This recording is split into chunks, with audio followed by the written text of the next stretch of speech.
As-salatu was-salamu ala Muhammadin wa alihi tayyibin tahirin. Assalamu alaikum wa rahmatullahi wa barakatuh. So our topic for this Ramadan is going to be Sura Al Qalam. Now most of you have got all the information that we sent you on the WhatsApp group, but I'm going to go through Sura Al Qalam verse by verse so we understand what's going on. So the first thing you've got to look at is the fact that it's got 6 sections, and I'm going to go through each of those sections in a minute. But the first thing is the focus. The focus of the surah is basically that the Prophet has got the best of akhlaq, what you call as husnul khulq, the way he dealt with humanity. And that in essence is what you're teaching the children, or what we are teaching the children. It's all about having the best of morals.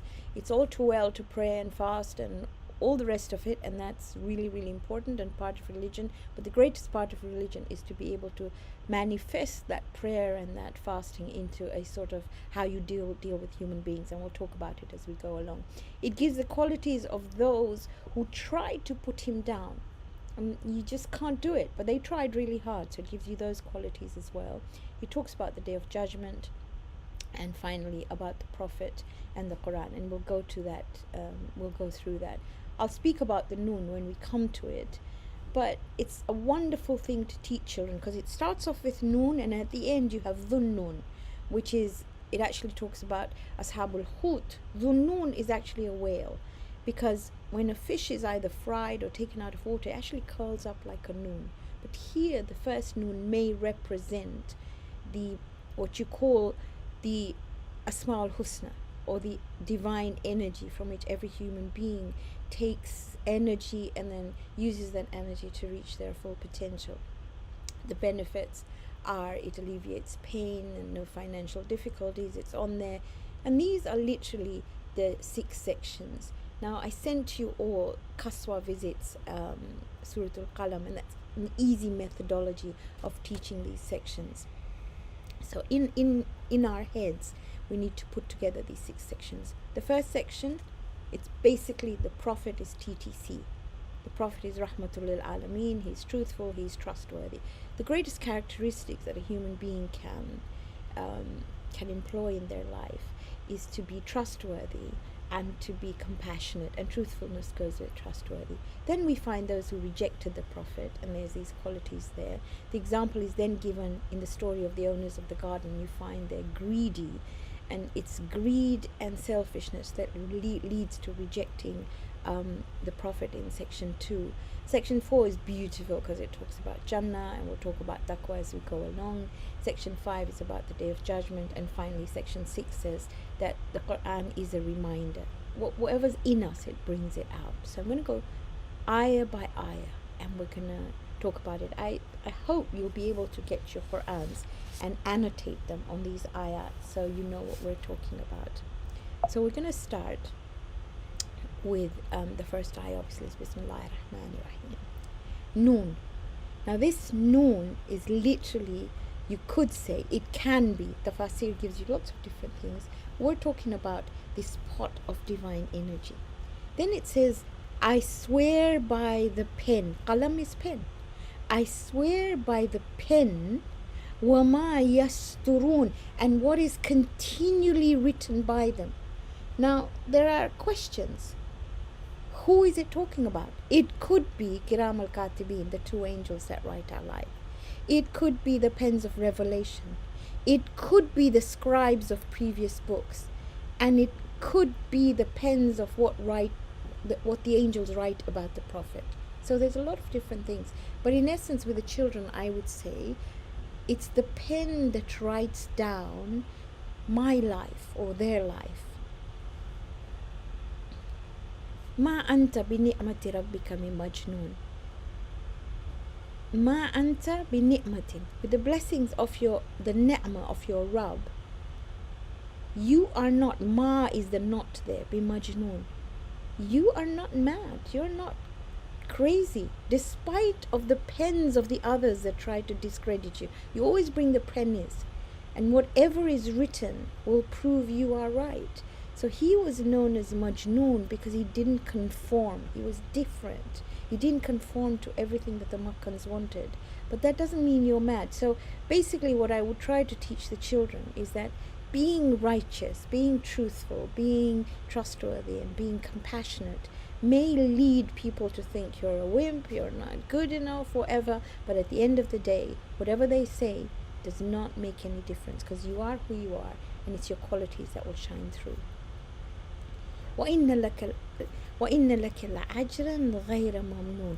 Because of you being so good, because of you being so righteous, because of you being truthful, transparent, and merciful, nobody will be able to stop the goodness that you portray. And as far as the Prophet is concerned, you will find that Adhan is perpetual regardless of what people say, Salawat is perpetual, Quran is perpetual, his Sunnah is perpetual, and his name is in Kalima, regardless of the fact that he was put down, regardless of the fact of what he said. So when the human being, or rather when I'm talking to children, I would say, regardless of what you are in life, that's not important. What's important is what you are as your character, and that goes directly into the next ayah, which is وَإِنَّكَ لَعَلَى خُلُقٍ عَظِيمٍ. That's the most awesome ayah of the Quran, which says, you, O Muhammad, have the best character.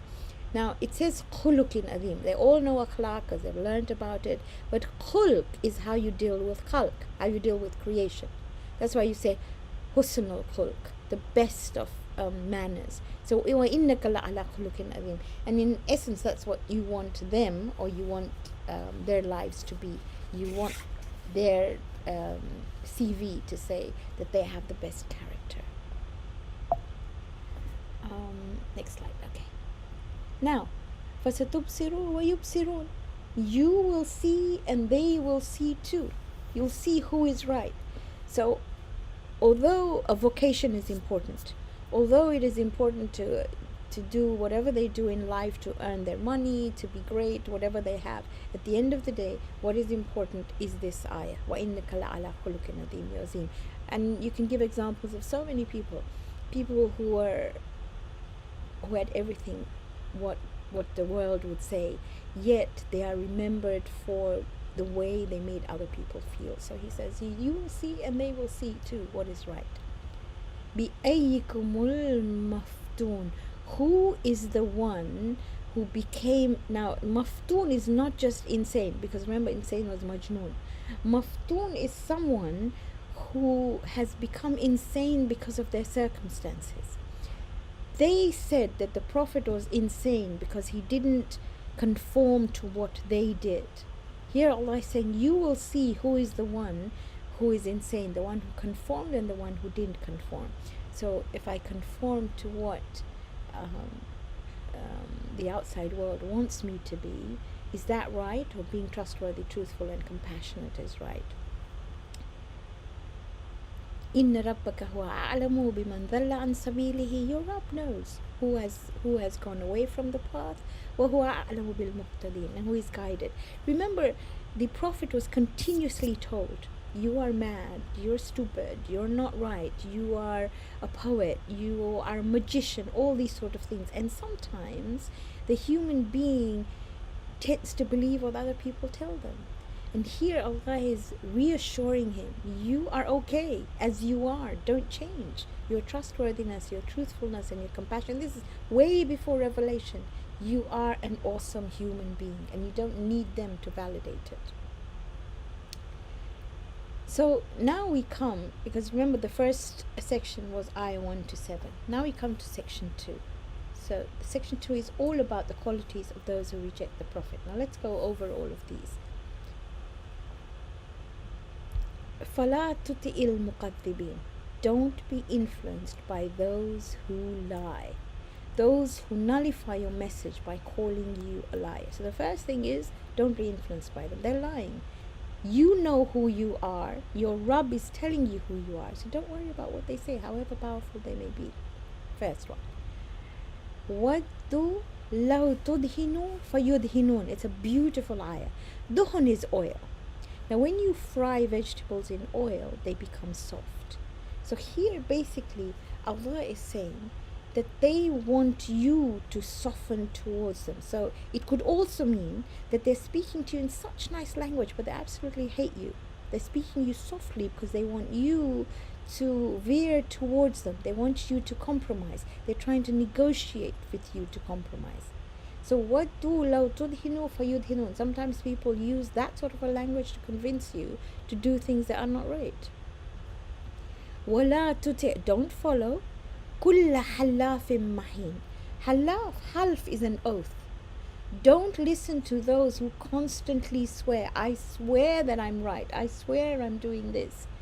Maheen is someone.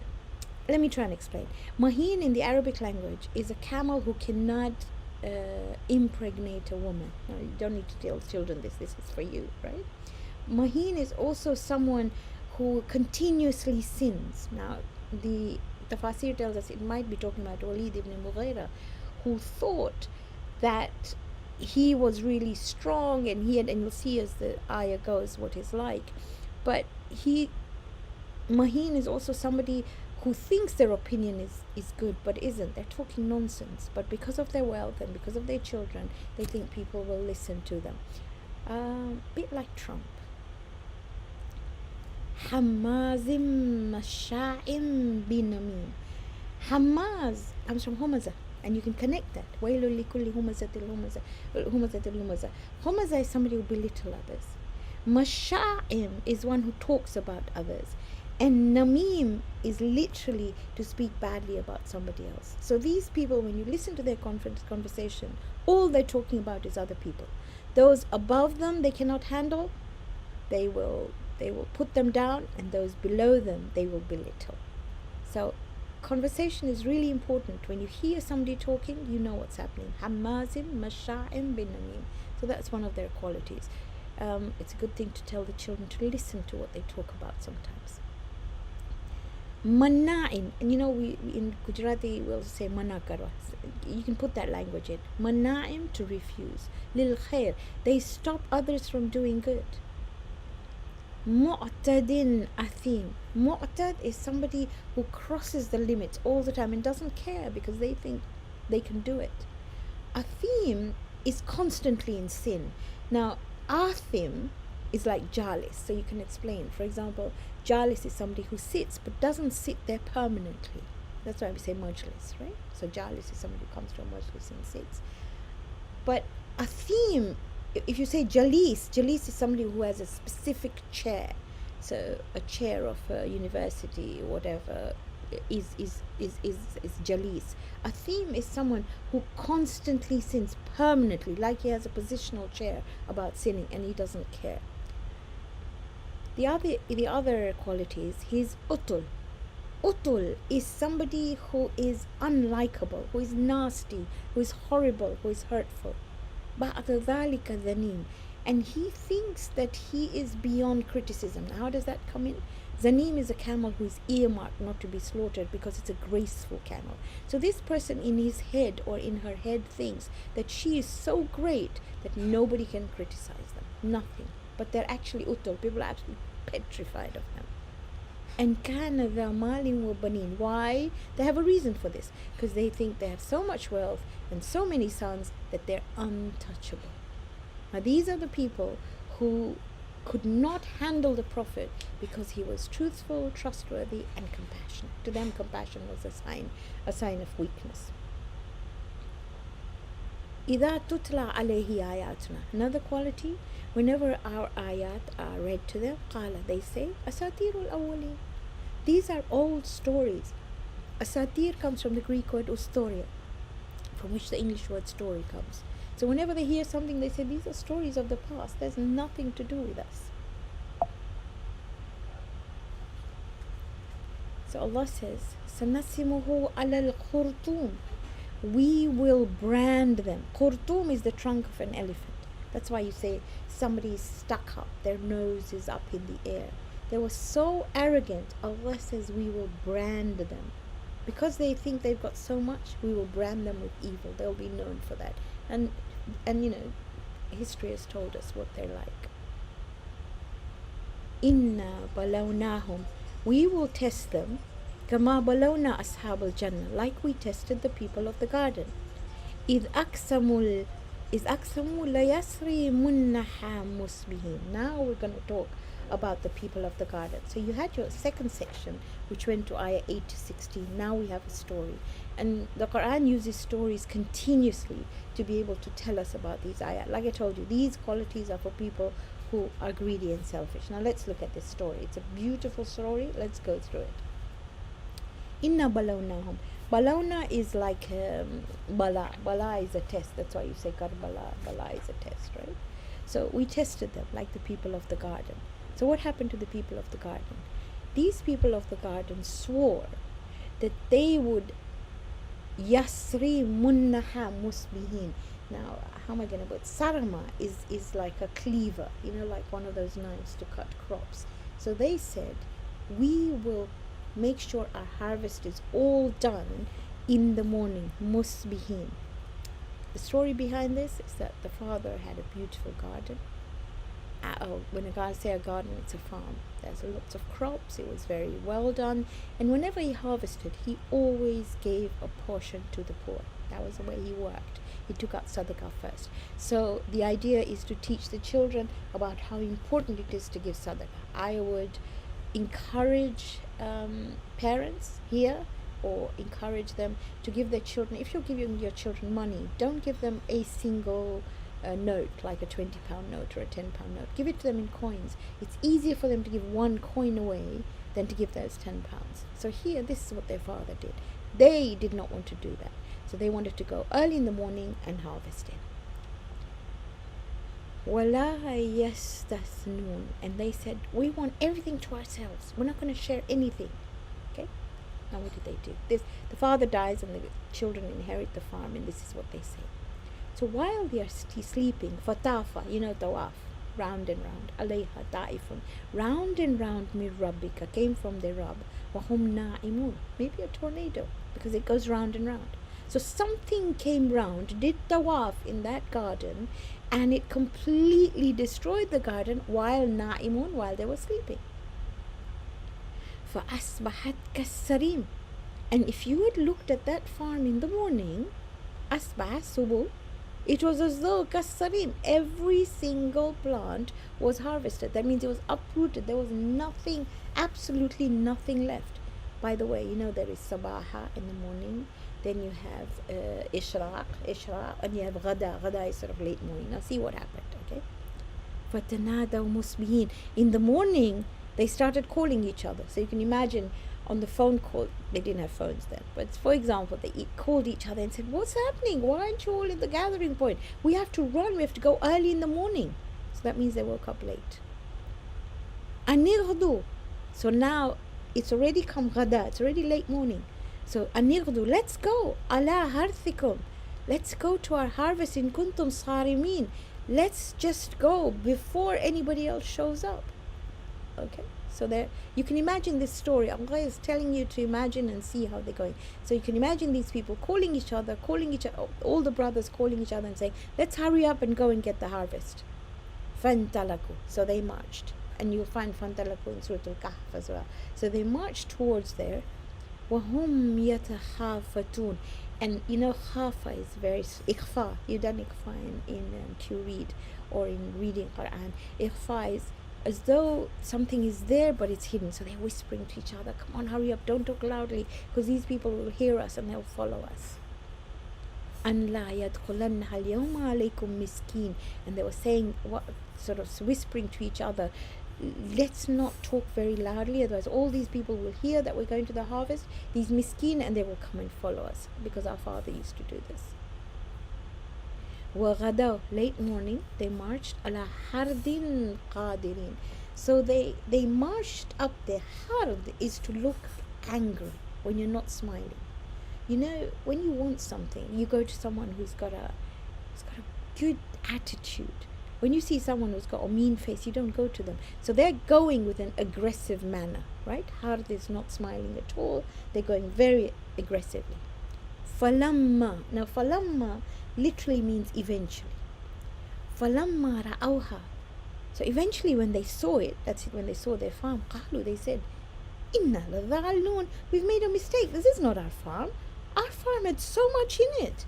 We've taken a wrong turning. This is not our farm. But then it dawned on them. And they said, "Bal nahnu mahrumun." Oh my goodness, it is our farm. And we have nothing. Haram means there's nothing there. There's no harvest. It's gone. It's completely destroyed. Now, qala, there was one amongst them. Awsatuhum. Awsatuhum means balanced. Awsata is middle, right? So he was well balanced. He said, Alam aqul lakum lawla tusabbihun. Did I not tell you that you should always trust in Allah and declare His perfection? I told you that. Immediately they said, Qalu, Subhana Rabbina inna kunna dhalimin. We declare His perfection. We were wrong. That's the first thing we said. You know, when normally you find when people are stuck, and normally they don't want to know religion, but when they're stuck and then you say, do this amal, they will do anything just to get that right. That's exactly what they did. But look what they do. فَأَقْبَلَ بَعْضُهُمْ عَلَى بَعْضٍ يَتَلَاوَمُونَ. But they started blaming each other. You didn't listen to me. You didn't want to give the whatever. They started arguing among themselves. But then they settled down. قالوا يا ويلنا. They're saying, oh my goodness, their despair. Inna kunna taghin. We actually realized why this happened to us. They said, taghin, we really were bad. What we did was really, really wrong. We were being really selfish, really, really greedy. And then they prayed. They raised their hands in dua and they said, Asa Rabbuna an yubdilana khayran minna. Maybe our Rabb will give us something better. Inna ila Rabbina raghibun. Indeed, to our Rabb we go. Now, raghibun ila is going towards. Raghiba an is to turn away. Here it's ila. So we're turning now to our Rabb and we've realized what we've done wrong. It's a story that tells you that their realization was far better than their harvest. كذلك العذاب والعذاب الآخرة أكبر ولو كانوا يعلمون. And that is basically what our punishment is like. And the punishment in the hereafter is even greater if only they knew. So the third section is a story. First section, the awesomeness of the Prophet. Second section, those who denied the Prophet and the qualities of what they denied. Third section, why they denied it. So the story actually tells you it's out of selfishness and greed that they denied it. And then my favorite ayah of the surah, ayah 34. Inna lil muttaqina, and that's one section. Inna lil muttaqina inda rabbihim jannatin na'im. Those who are God conscious will be in gardens. It's about Jannah. And Na'im is permanent. Na'im actually specifies permanence. You can talk about taqwa here. There's a whole section we've done on taqwa with the children. You can talk about it. We've put it in the story that I sent you about Qaswa. In essence, taqwa comes from wikaya, to protect oneself. And it's to protect oneself from all that will hurt my soul. And there's a whole lot of stuff that you may read within that story to be able to teach that. You can make them draw their Jannah. Oh, there's so much you can do here. But the idea is to teach them what muttaqeen is all about, what God consciousness is all about. Now we come to section 5.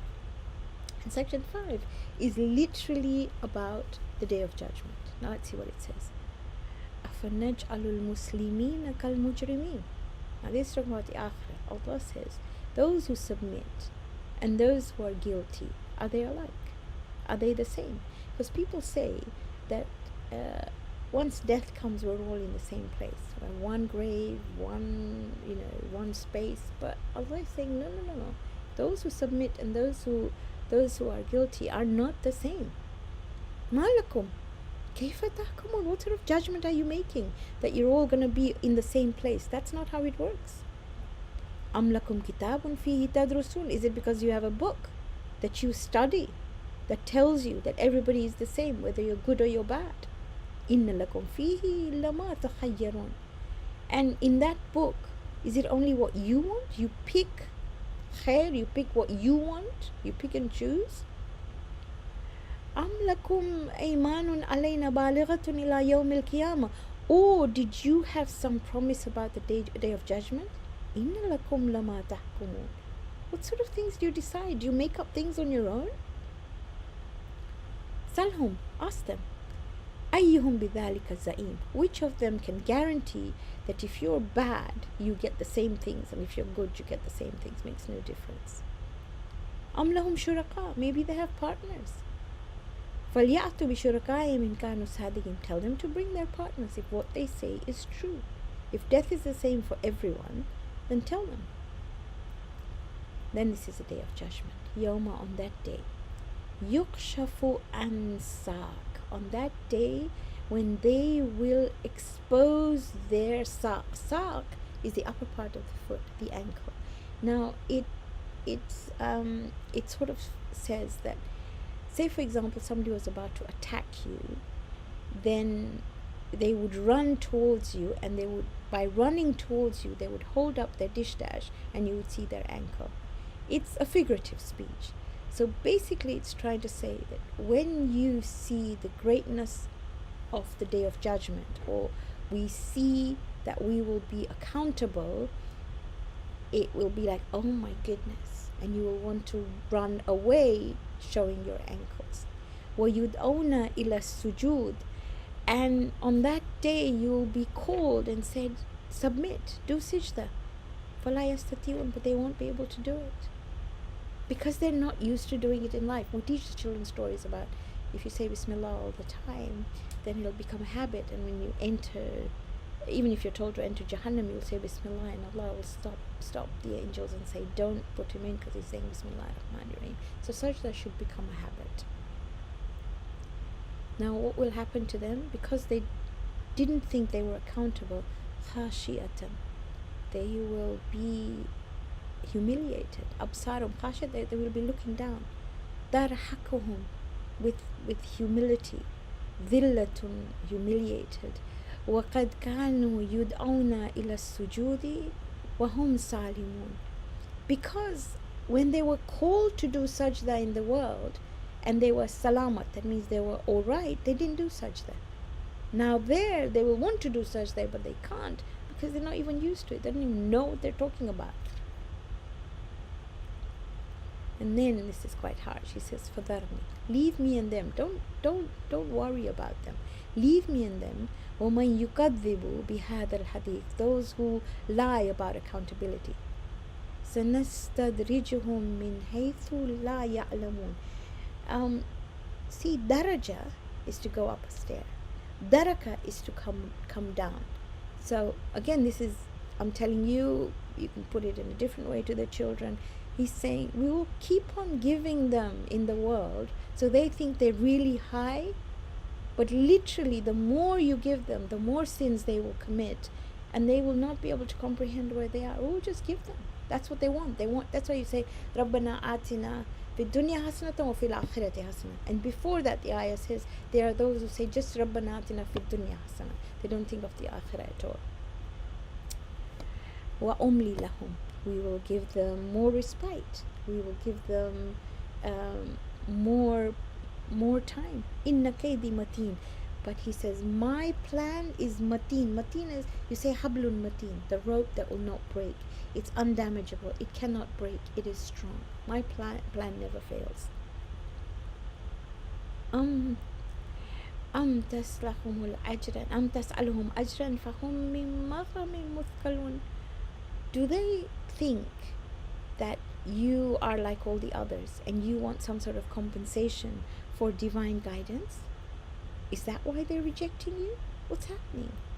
أم عندهم الغيب فهم يكتبون. Or do they have access to the unseen and they're dictating it? What is wrong with them? فاصبر لحكم ربك. So be patient with your Rabb. Now here the Prophet is being told, they will continually throw stones at you. They will continually tell you all this stuff. They will say they are right because they've got so much. But you need to do sabr. And maybe you can talk about sabr as perseverance, knowing you're right, patience. Wait for the hukm, or the you can say the verdict of your Rabb. And don't be وَلَا تَكُنْ كَصَاحِبِ الْحُوتِ. Don't be like the person of the fish. Now this is talking about Prophet Yunus, who is known as Dhunnun. Dhunnun is a whale. إِذْ نَادَ وَهُوَ مَكْذُومٌ. And he cried out. Makdum is to swallow. That's why we say Imam Musa Kadhim swallowed anger. He called out when he was swallowed. So what was the problem with Prophet Yunus? I can't call it a problem, but his people were just totally against him. They defied him absolutely everywhere. In the end, he just got so fed up of them, he walked out. So Allah is telling the Prophet, don't walk out on people. Don't get fed up. Just let me deal with it. So here he's told, don't be like Sahib al-Hut. Don't be like him, because he was slightly impatient.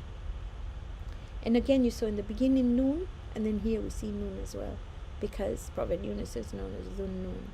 So the correlation between the two is that to be able to be like the Prophet, to have the best of akhlaq, and to be able to draw energy from divine guidance in that Noon, the greatest thing you need is sabr. And sabr is not patience, by the way. It's not just waiting. Sabr is persistence. There's so many different aspects of sabr, and maybe you can look up some of the notes we have on sabr to go into that. لولا أن تداركه نعمة من ربه لنبذ بالعراء وهو مذموم. If it wasn't for the ni'mah of your Rabb, it's talking about Dhunnun, he would have been thrown onto a barren land. In other words, where he was thrown, there was water, there was the tree of the eggplant, or the plant of the eggplant, which made him better. But we didn't have to do that. We did that because his acknowledgement, when he said La ilaha illa anta subhanaka inni kuntu minadh dhalimin, and had he not acknowledged it, he would have been blameworthy. Why? فَاجْتَبَاهُ رَبُّهُ فَجَعْلَهُ مِنَ الصَّالِحِينَ. His Rabb, فَاجْتَبَاهُ, Mujtaba comes from there. Your Rabb chose him and made him because of his good qualities. And if you look at his good qualities, it was the acceptance that what he did wasn't right, when he said La ilaha illa anta subhanaka inni kuntu minadh dhalimin. And finally, the last section. I love this section, by the way. وَإِن يَكَادُ الَّذِينَ كَفَرُوا. Those who I'm going to try and explain this. Those who don't believe you, لَيُزْلِكُونَكَ. لَيُزْلِكُونَكَ comes from azlaka. Azlaka is somebody who looks at you with a stare that could kill you. You know, it's rolling your eyes, it's hateful, it's mocking, it's a belittling look. So Allah is saying, وَإِن يَكَادُ الَّذِينَ كَفَرُوا لَيُزْلِكُونَكَ بِأَبْصَارِهِمْ. Those who don't believe, the first thing they do, they don't have to say a word, they just look at you with those horrible, hateful eyes. لَمَّا سَمِعُوا الذِّكْرَ. And when they hear you recite the Quran, وَيَقُولُونَ, they say, إِنَّهُ لَمَجْنُونَ. Definitely, he is insane. And finally, وَمَا هُوَ إِلَّا ذِكْرٌ لِلْعَالَمِينَ. It is nothing but a reminder to the world. So basically, it started off with saying that the greatest of human beings was the Prophet, and he was the greatest of human beings because of his character. And at the end, it ends with the greatest of the revelations is the Quran, because it is a reminder to reach your full potential in the world. So in essence, that is basically what it's all about.